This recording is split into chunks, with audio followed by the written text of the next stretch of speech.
Oh, to go back to 2006, am I right? Bush was still in office, peak gaming was the Xbox 360, I looked like this. And how can we forget, 2006 was the year YouTube was founded. I think we all know where this is headed, so let's just skip to the end. YouTube was good back then, now it's not. Let's talk about that. Now, if you're wondering how I came up with the golden age of YouTube, well, don't you worry, I did extensive research, but unfortunately, it required me to do the most disgusting and vile thing man can do. So I logged on to Reddit. The general consensus I found was that the golden age of YouTube was around 2006 to 2012, so that's what we're going to be working with today. Back in that time period, the most popular genre of videos were skits, and if we're talking about skits, then why not fuck, I'm talking about Smosh, okay? Now, unfortunately, I never personally grew up with Smosh. I mean, by the time I gained consciousness, the channel was already deader than Google+. And man, that really sucks, because old Smosh is peak. It holds up surprisingly well. The jokes are still funny in my opinion. I mainly watched Food Battle as a crash course for Smosh, and in my opinion, I think the funniest things about these videos are their haircuts. Now, there's one particular video I want to talk about that's from Smosh, and if I'm not mistaken, I think it's their most popular video. I am of course talking about The Legend of Zelda rap. I love this video. It's not because it's a good song, it's not because I'm a huge Zelda fan or anything, it's just because this video is fucking hilarious. I find it hilarious that for their Smash Bros series they use probably the worst costumes I've ever seen, and yet the video with the best looking Link suit I've probably ever seen in my life is this. This is probably the best video on YouTube with Link in it. Well, actually, maybe second place. What I gotta do is do a little bit of a wham and a bam, and they're gone.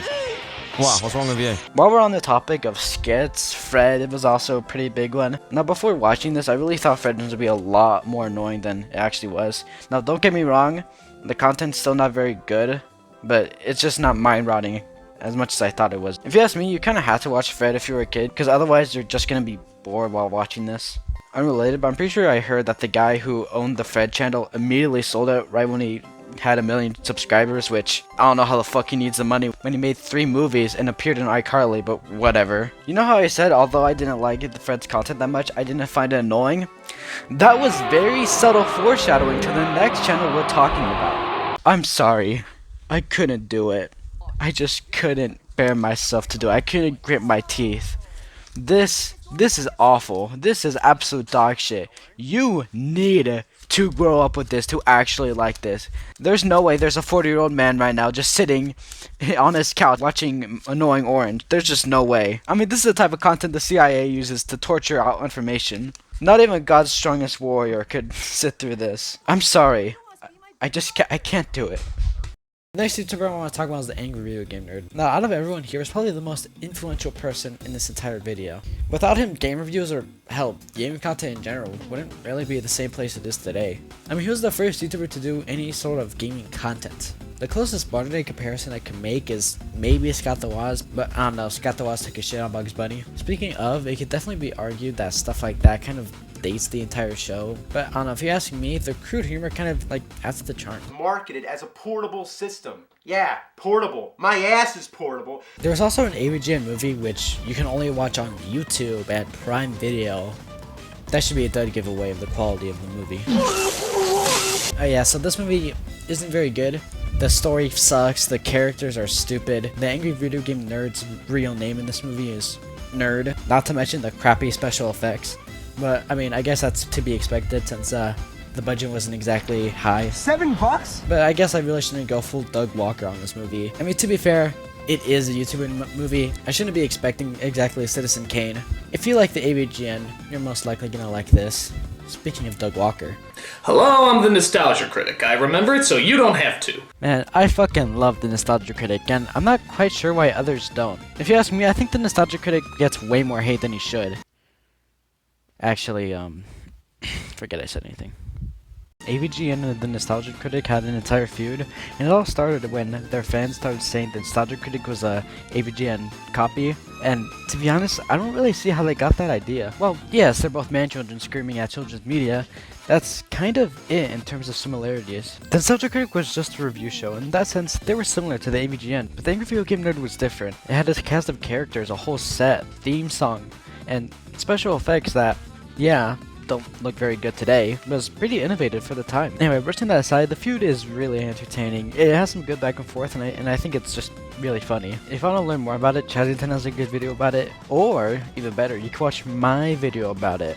Sure, I don't like it, and I think it kind of sucks, but I mean, hey, still an option. Anyway, the whole feud ends with one climactic battle in the AVGN's room, and as sad as it may sound, I genuinely love this video, unironically.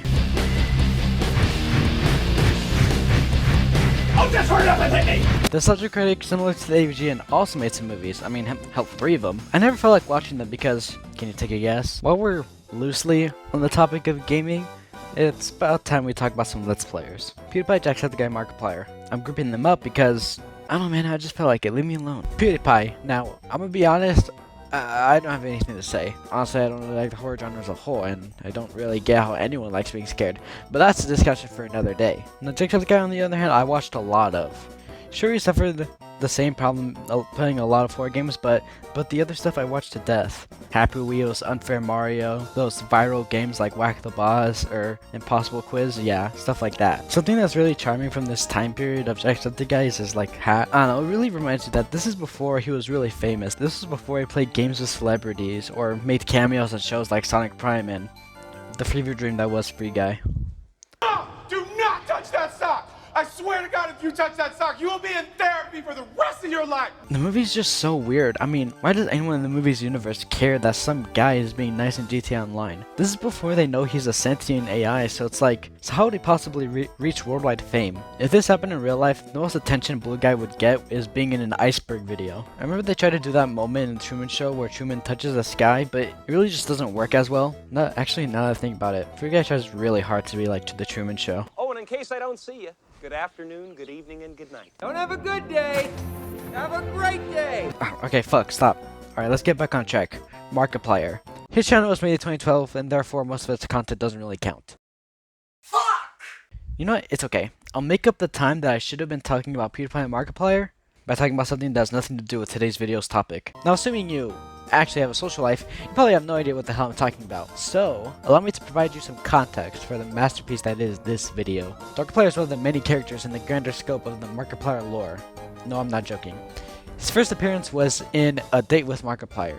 A Date with Markiplier is basically this interactive web series that Markiplier made, and Markiplier was basically just his edgy persona. When you actually meet Markiplier, he spouts about being forgotten, and I generally don't know what he's talking about here, but after a couple of shenanigans, Markiplier and Darkiplier get mixed up, and you have to choose which one to shoot. On my first playthrough, I chose right, which kills Darkiplier, but if you want the ending with Darkiplier, you have to choose left. So, to sum it all up, if you want the Darkiplier ending, you have to click on A Date with Markiplier, choose to pay, watch the horror movie, ask for freedom from Darkiplier, get the Shadow Mantle, beat the knife for the Shadow Crystal, choose left, and you'll get the Darkiplier ending. I think my scripts might have gone mixed up with each other, but you get the gist. You can throw all that shit aside because what you really need to remember is who killed Markiplier, which shows the origin story of Darkiplier. This series is also set in the first person, kinda like A Day with Markiplier, but only this time it's completely linear. You're meant to be the district attorney who is invited by the mayor, aka Damien, played by Markiplier. The host of the party is both named and played by Markiplier, but this isn't the same Markiplier in A Date with Markiplier, and we know this because the Markiplier here is meant to be rich and kind of a dickhead, and these aren't traits that we saw beforehand, but apparently these are meant to be the same universe, so I don't know. Anyway, Markiplier dies in the first episode, and the rest of the series is focused on trying to figure out who killed Markiplier. Who would have guessed? There's another character played by Markiplier called the Colonel, which will later become Wilfred Warfstache. Remember him because he's going to be important later. You're recruited by Detective Abe to be his partner so he can solve the mystery, and let it be known that he is the best character in this entire series. You're a real smart son of a bitch. Handsome too. Beautiful even. By the time it's episode 3, the series gets pretty confusing.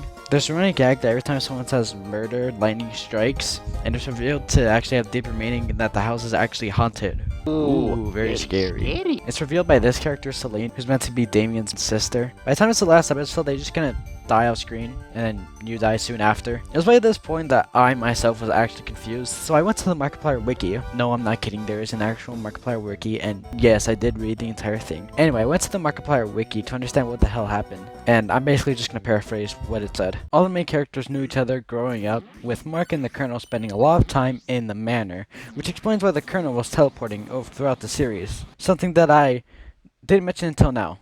Oops. Anyway, Mark fell in love with Celine, and they married each other.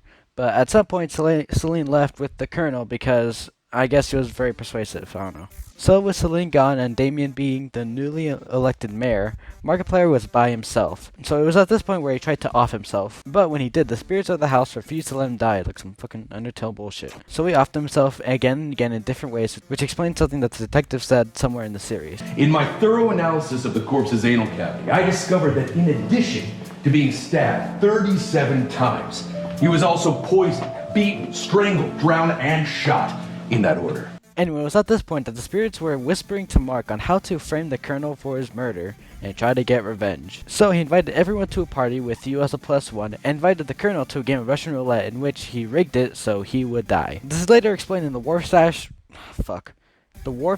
automated interview automation. Jesus fucking Christ. Okay, we're now at the last episode where the spirits of Damien and Celine are talking to you, and they, along with another entity of the house, possess your body. And once Darkfire is born, they're all fighting for control, like some Michael Afton bullshit. I said that as a joke, but knowing Markiplier, it's probably intentional. Do you have all that? Good, because we're only halfway done. Now, in my opinion, Antisepticeye's lore isn't as good as Darkiplier's lore. Jesus fucking Christ, that is an actual sentence I just said, unironically. What the fuck am I doing with my life? Now, unlike Darkiplier, Antisepticeye doesn't get his own dedicated videos.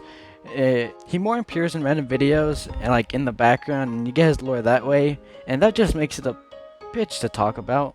So I won't. What I will talk about, however, is his first major debut, Say Goodbye.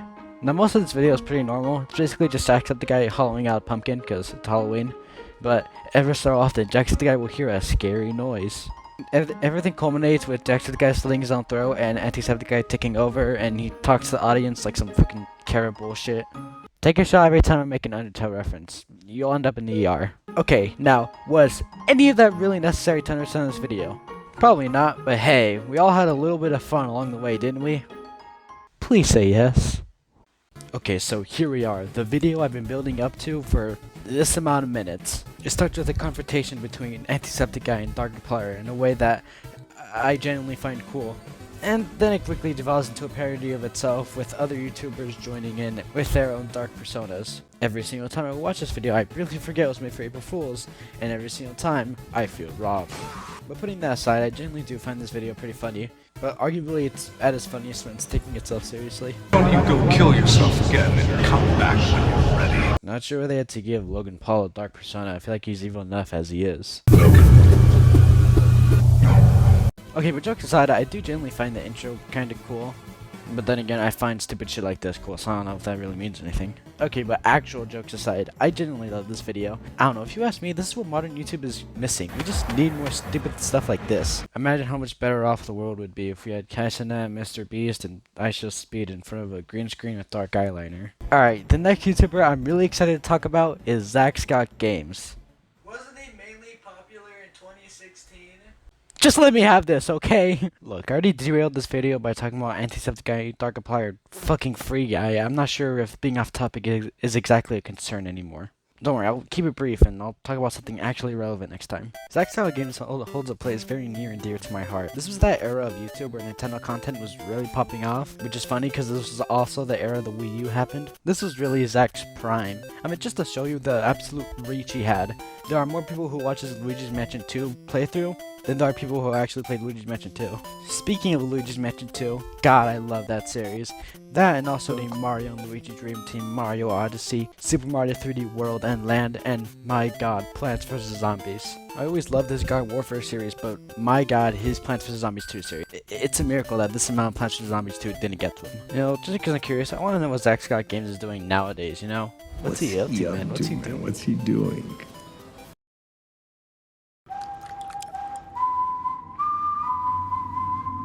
I remember when I first heard that someone was commissioning Daisy Artist to turn her into an elephant. I just thought it was funny and didn't think anything of it, but never in my wildest dreams would I ever predict it was Zach Scott Games. Finding out Zach Scott Games was the one making those commissions was like finding out your brother was a Unabomber. At first I thought it was just a gag that Zach Scott was doing because he didn't know what to do with all the Luigi's Mansion 2 money. But from what I can see, he's been commissioning artists to do this kind of stuff since Mario Wonder released. So, I guess the Plants vs. Zombies 2 videos really did get to him. Okay, fine, I'm talking about Ray William Johnson now. And I feel like Ray William Johnson perfectly encapsulates what the early internet was all about. Have I said that before? I feel like I said that before. Okay, well, if I said that before, I mean it now, alright? I really don't know what it is about him, specifically. Maybe it's the way he talks, the simple editing, the fact he refers to the audience as forum, or maybe it's because in the end of his videos, whenever he plugs his socials, the social media he lists don't exist anymore. Now, if you can tell already by the clips I'm showing, I'm specifically talking about Equals 3. Equals 3 was basically a series on Ray William Johnson's channel where he'd react to viral videos. It's not the only content he made, but it's gonna be the one I'm gonna be talking about for most of this time. I guess the closest modern day comparison you can make with Ray William Johnson's channel is, I don't know, reaction YouTubers. Ray William Johnson was surely a pioneer in making lazy content. I know I already made a parallel to Ray William Johnson and reaction YouTubers, but like, I don't know, I feel like Daily Dose of Internet is also a good parallel. I don't know, man. The AI at this fast food drive-thru started glitching and racked up a $15,000 bill. It's footage from this park in England, and I guess this guy's dog, Fenton, is getting out of control. I find it really funny to make Equals 3. Ray William Johnson has an entire sound room and a crew. It's like using golden cutlery to eat chicken nuggets. I really can't stress enough just how charming these videos are, and what the fuck am I doing? Look, I just said that as an excuse to play another funny clip. Just whatever. I thought I would make you guys a tutorial on how to talk to women.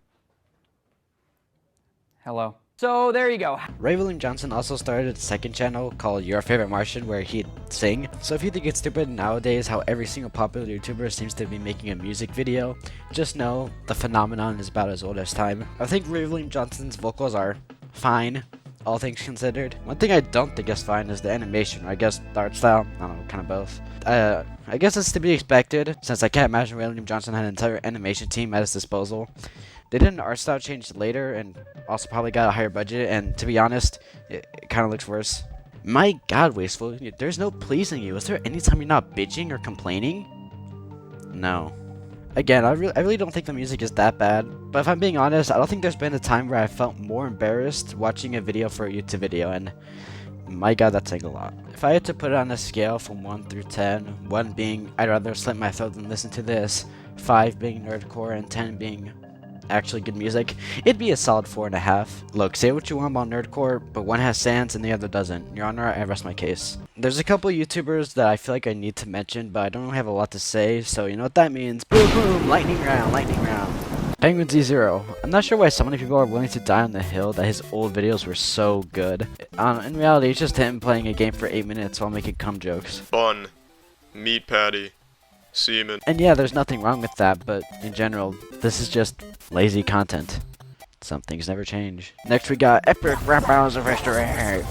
No, I didn't grow up with this channel or anything, but you know, I watched my fair share of ERB. I think the funniest part about this channel is the fact that you know there's someone out there who listens to Darth Vader versus Adolf Hitler while working on their homework or something. And all I gotta say to that is, that person has my condolences. Alright, Hishi? Whatever. How it should have ended. Honestly, it's pretty impressive how over the course of 13 years, their animation hasn't even gotten just a little better. SML, this is the era where they peaked. It was all downhill from here. SMG4, same thing. Captain Sparkles, Dancy DM, and Stampy. I really don't have anything to say. In fact, I didn't even watch Stampy, so I don't know. Scat is Minecraft. I also didn't watch them. I just wanted to show this image. Now, this has been great and everything, but there's still a pretty big part of old YouTube that we're missing. That's right, I'm, of course, talking about old web cartoons.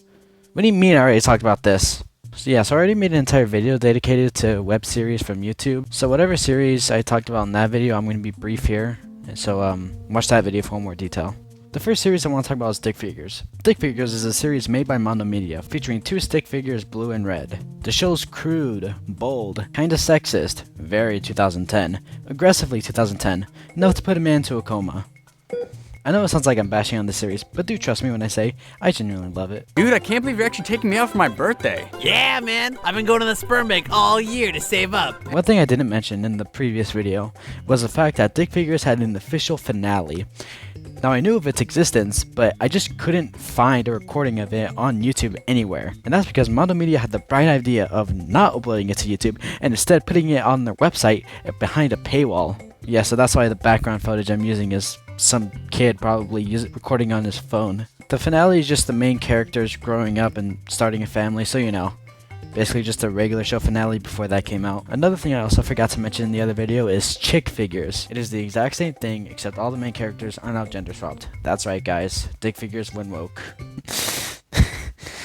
Stupid fucking joke, man. While we're still talking about stick figures, there's also animator versus animation. I think out of everything I talked about in this video, this is probably my favorite web series. The animation is so fluid, the combat is amazing, and the very concept is just really cool to me. That being said, I am never gonna watch those other videos. I can't, I shan't, and I won't. Segue. Child Fingers is a psychological horror, and even though I'm not really that much of a horror guy, I still think the show is great. In the previous video, I only watched 4 episodes of Salad Fingers, and for this video, I watched the rest of them because, you know, what else do I have to do? And to be honest, my viewpoint of the show did not really change. I do think this is a great series, I just don't think it's the masterpiece some people are describing in the comments. And as I said in the previous video, I think most of those people are just blinded by nostalgia. One thing I will give Salad Fingers credit for is just how well it ages. Something like Dick Fingers, yeah, that doesn't really hold up to today, but Salad Fingers, it does. In episode 4, there's this one line that has aged so bad, I can't imagine a time where this aged well. Scrub that muck off at once, Hubert Cumberdale. I'll have no dirty immigrants in my house. That was really bad. Alright, next up is Charlie the Unicorn. Now, I'll be honest, I don't really like this show. Charlie the Unicorn is about a unicorn named Charlie. Who would have thought? And 2 other unicorns named check wiki, there you go. Charlie is a raging pessimist while the other 2 unicorns are hyperactive and optimistic. The 2 unicorns are too annoying to find funny, and Charlie's pessimism is, well, just annoying. The animation is extraordinarily simple, and it's obvious that's kind of what they're going for, but still, I'm not really a fan of it. The show is also musical, and I think out of everything I just listed, this is like the least offensive part of it. It's not winning any Grammys or anything, but I mean, you know, it's fine. To all the Charlie the Unicorn fans, I know it really sounds like I'm bashing on this show, but I really do have some good things to say about it. Hell, I put all the things I like about this show on a list. It's blank. Alright, now let's get to the good shit. Llamas with Hats. Llamas with Hats is a black comedy and it follows a very simple formula. There are 2 llamas with hats, one named Carl and the other named Paul. All the episodes follow a very simple formula, with Carl doing something extremely messed up while Paul talks to him about it. At times the show comes off as being too tryhard, but I feel like it's being balanced out by actually good jokes. Shh! Do you hear that? That's the sound of forgiveness. That's the sound of people drowning, Carl. There's a finale for Llamas with Hats, but that was made in 2015, so I don't have to talk about it. Less editing for me. The next show I want to talk about is Ed's World, and honestly, this series kind of sucks. I'm joking. I'm joking. No, but actually, I think this series is extremely overrated, and I find it pretty mediocre. Oh, man. Well, I do like the animation, and it definitely has its own charm. I don't really have much to say about it. I only have one complaint about it, and it's just that I don't really like the characters that much. I didn't really find any of them particularly funny. I don't know, maybe that's because Dick Figures lowered my IQ by 10, so... Huh? What's that? There's another Mondo Media show I've neglected to mention this entire video? Oh man, whatever could that be?